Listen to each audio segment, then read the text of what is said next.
হয় বাপতিসাহোন ৰঙালী বিহুলৈ মাজত আৰু কেইটামান দিন বাকী আৰু এতিয়া প্ৰতিজন অসমীয়া সাজু হৈছে ৰঙালী কাটৰিবলৈ আৰু এইখিনি মুহূৰ্তত আমি উপস্থিত আছোঁ কাজিৰঙা জাতীয় অৰ্কিড উদ্যানত আৰু এই মুহূৰ্তৰ পৰিৱেশ আমি দেখুৱাবলৈ ভিডিঅ' জাৰ্নেলিষ্ট চোৱা হাজৰিকাক মই অনুৰোধ জনাইছোঁ। আচলতে এই মুহূৰ্তত আমি উপস্থিত আছোঁ কাজিৰঙা জাতীয় অৰ্কিড উদ্যানৰ অন্তৰ্ভাগৰ বিশেষ এখন উদ্যানত। আচলতে যদি চোৱা যায় এইখন প্ৰতিজন অসমীয়াৰ চিনাকি 100 এবিধ শাকৰ বাগিচা।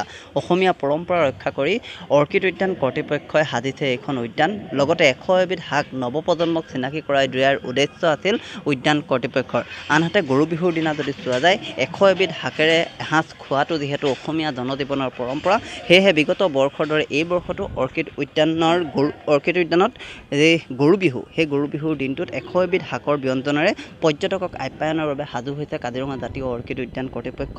আৰু এই মুহূৰ্তত পৰিৱেশটো দেখুৱাইছে আচলতে 100 এবিধ শাক খোৱা অসমীয়া সমাজ জীৱনৰ এক পৰম্পৰা বুলি ক'ব লাগিব।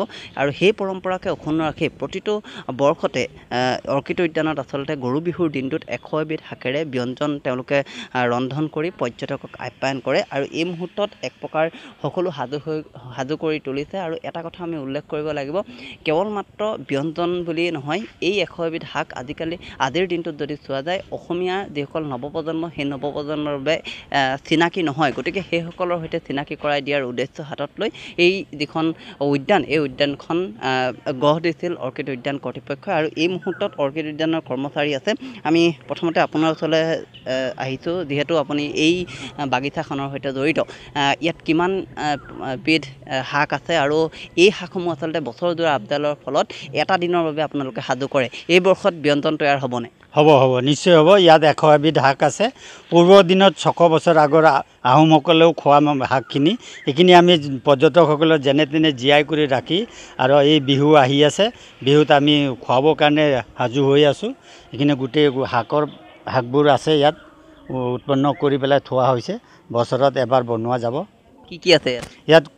আপোনাৰ দুবৰি আছে, তুলসী আছে, লাজুকী আছে, চেংমৰা আছে, কণা শিমলু আছে, মাটিকান্দুৰী আছে, অগৰা আছে, খুতৰা আছে, দোৰোণ আছে, কেহেৰাজ আছে, মালভোগ, টিকনি বৰুৱা, তেজপাত, নৰসিংহ, কচু 8 বিধ, বিলাঙনি, ঢেকীয়া, লাজুকী, লতা, এনেকুৱা বিভিন্ন ধৰণৰ শাকবোৰ আছে 100টা। প্ৰতিটো শাকৰে গুণাগুণ আছে নিশ্চয়। এতিয়া যেনেকুৱা দুবৰি, যিটো মই পটককৈ দুবৰি বুলি কৈ দিলোঁ নাম্বাৰ 1। দুবৰি আগৰ মেডিচিন গুণ ভেলু আছিল। আগৰ 600, 400, 300 বছৰ আগত যিবোৰ কণ ল'ৰা ছোৱালী জন্ম হৈছিল, তেওঁলোকৰ জন্ম হোৱাৰ পিছত অকণমান ডাঙৰ হোৱাৰ পিছত ভাত পানী খোৱাৰ পিছত পেটৰ ভিতৰত পেলু হৈছিল। সেই আইতাকে 4ডাল দুবৰি পিহি পেলাই ৰস খুৱাই দিছিল, পেলু মৰি গৈছিল। তেতিয়া ডক্তৰ নাছিল, সেইখিনি দুবৰিৰ 1 নম্বৰ দৰৱ পেলুৰ দৰৱ। গৰু বিহুৰ দিনত যিহেতু আপোনালোকে পৰ্যটকক আপ্যায়ন কৰে, পৰ্যটকসকলে কি কয়? পৰ্যটকসকলে চাইও খুব ভাল পায় আৰু খায়ো ভাল পায়। পৰ্যটকসকলে নেক্সট বছৰো আহিম বুলি, এইবাৰো আহিম বুলি মোক যোৱাকালিও ফোন কৰিছে, আজিও ফোন কৰি আছে, আহিব। 14 তাৰিখে আমাৰ এইটো 100 এবিধ শাক বনোৱা যাব। নৱপ্ৰজন্মসকলৰ যিসকল লোক, সেই লোকসকলৰ বাবেও এই অৰ্কিড উদ্যানৰ ভিতৰ ভাগত থকা এই উদ্যানখন চাবলৈও বহু পৰ্যটক আহে। আহে নিশ্চয় আহে। কণ ল'ৰা ছোৱালী স্কুলৰ ষ্টুডেণ্টসকল আহে, আমি ধুনীয়াকৈ বুজাই দিওঁ, চিনাকি কৰাই দিওঁ। তেওঁলোকে গৈ পেলাই কয় আমিও খাবলৈ চেষ্টা কৰিম বুলি কয়, আৰু পৰ্যটকসকলে ষ্টুডেণ্টসকলে আৰু তেওঁলোক আপ্লুত হয় নাই? ধুনীয়া আপ্লুত হৈ পেলাই ভালো পায়, হেৰিও কৰে, ৱেলকামো জনাই যায়।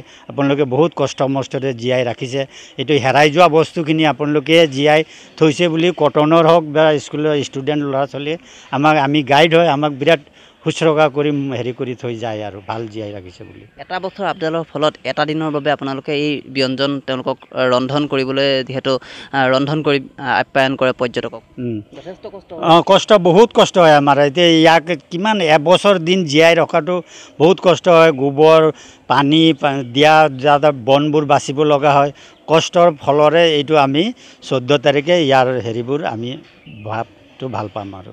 এইখিনি মুহূৰ্তত মই ধন্যবাদ জ্ঞাপন কৰিছোঁ। আৰু এই মুহূৰ্তৰ পৰিৱেশটো আমি দেখুৱাইছোঁ। আচলতে অৰ্কিড উদ্যানৰ ভিতৰ ভাগত থকা এই উদ্যানখনো আচলতে প্ৰতিজন পৰ্যটকৰ এক প্ৰকাৰ আকৰ্ষণৰ কেন্দ্ৰবিন্দু হৈ পৰিছে। আচলতে যদি চোৱা যায় আজিৰ দিনত 100 এবিধ শাকেৰে খোৱা এই যিটো পৰম্পৰা, এই পৰম্পৰা ক্ৰমে নাইকিয়া হ'বলৈ ধৰিছে। আৰু এই মুহূৰ্তত যদি চোৱা যায় সেই পৰম্পৰা অক্ষুণ্ণ ৰখাৰ চেষ্টা কৰিছে কাজিৰঙা জাতীয় অৰ্কিড উদ্যানে।